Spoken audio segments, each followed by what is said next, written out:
Styles. இன்னைக்கு நம்ம சேனல்ல டூட்டுகிரீன் ஸ்டைல்ல மீன் குழம்பு தாங்க பார்க்க போறோம். வாங்க அந்த மீன் குழம்பு எப்படி பண்ணலாம்னு பார்க்கலாம்.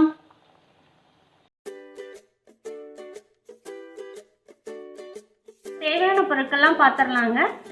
3 தக்காளி பொடியாக கட் பண்ணி வச்சுக்கோங்க.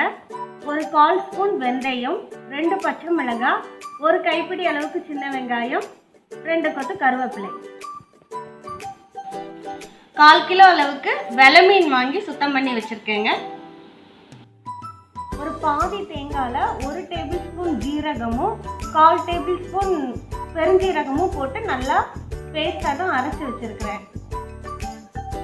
சின்ன நெல்லிக்காய் அளவுக்கு புளி எடுத்து ஊற வச்சு கரைச்சி எடுத்துக்கோங்க. வாங்க இப்போ தூத்துக்குடி ஸ்டைலில் மீன் குழம்பு எப்படி பண்ணலாம்னு பார்க்கலாம். இப்போ ஒரு பாத்திரம் எடுத்துட்டு நம்ம கட் பண்ணி வச்சுக்கிற தக்காளி அதில் போட்டுடலாம். தக்காளி, இந்த வெந்தயம், 2 பச்சை மிளகா, கருவேப்பிலை இதெல்லாம் இதில் போட்டுடலாம். ரெட் சில்லி பவுடர் ஒரு 3 டேபிள் ஸ்பூன் எடுத்துருக்கேங்க, அதை இதில் போட்டுடலாம். 4 டேபிள் ஸ்பூன் மல்லித்தூளுங்க, ஒரு 1/4 ஸ்பூன் மஞ்சள் பொடி போட்டுக்கலாம். இப்போ நம்ம அரைச்சி வச்சுருக்க தேங்காவை இதில் சேர்த்துடலாம்.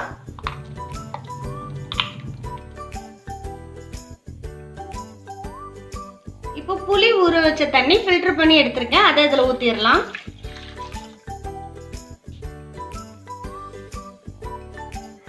இப்போ இது எல்லாத்தையும் நல்லா கைட்டே கரைச்சி விடணுங்க. அந்த தக்காளி பழம், மிளகாலாம் நல்லா கைட்டே பசிஞ்சு விடுங்க. நல்லா இந்த தக்காளிலாம் இப்படி பசிஞ்சு விட்டுக்கோங்க. இப்படி தாங்க தூத்துக்குடியில் எல்லாருமே மீன் வைப்பாங்க. மீன் குழம்பு தூத்துக்குடியில் பாரம்பரியமாக இருக்கிறவங்களாம் இப்படி தான் சமைப்பாங்க. இது ரொம்ப டேஸ்டாக இருக்கும்.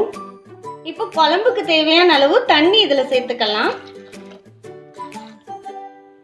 இப்போ இதை அடுப்பில் வச்சுக்கலாம். இப்போ குழம்பு கூட்டி அடுப்பில் வச்சாச்சுங்க.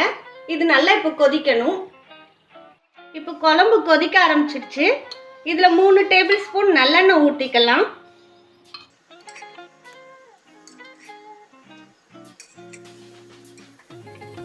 இப்போ குழம்புக்கு தேவையான உப்பு போட்டுக்கலாம். இப்போ தட்டி வச்சிருக்கிற வெங்காயம், நம்ம வெங்காயம் உரிச்சு வச்சிருந்தோம் இல்லையா, அது மிக்சியில் தட்டி குறைப்பாக அரைச்சி வச்சிருக்கேன், அதையும் இதில் சேர்த்துடலாம்.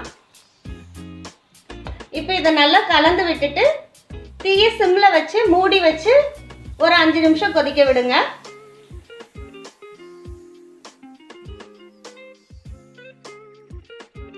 இப்போ 5 நிமிஷம் ஆயிட்டுங்க, நம்ம திறந்து பார்க்கலாம்.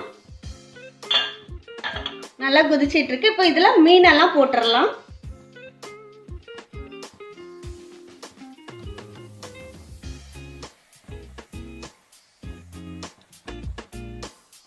இப்போ மீனெல்லாம் இதில் சேர்த்தாச்சுங்க. நல்லா கொதிக்குது. இன்னும் ஒரு 2 நிமிஷம் கொதிச்சோடனே சிம்மில் போட்டு எண்ணெய் தெளிஞ்சோடனே ஆஃப் பண்ணிட வேண்டியதான். குழம்பு நல்லா எண்ணெய் தெளிஞ்சு வெளியே வந்துடுச்சுங்க, ரெடி ஆயிடுச்சு.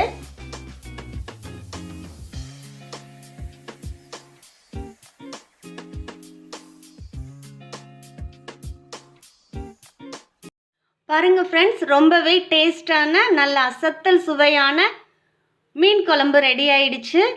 இந்த மீன் குழம்புக்கு நீங்கள் உப்பு கூட கொஞ்சம் போட்டுக்கோங்க. ஏன்னா புளி நம்ம கரைச்சி விடுறதுனால உப்பு கொஞ்சம் தூக்கலாக போட்டால் தான் டேஸ்ட் நல்லாயிருக்கும். இது ரொம்பவே சூப்பராக இருக்கும். இதே மாதிரி நீங்கள் சமைச்சு பார்த்துட்டு பிடிச்சிருந்துச்சுன்னா லைக் பண்ணுங்கள், ஷேர் பண்ணுங்கள், சப்ஸ்கிரைப் பண்ணுங்கள்.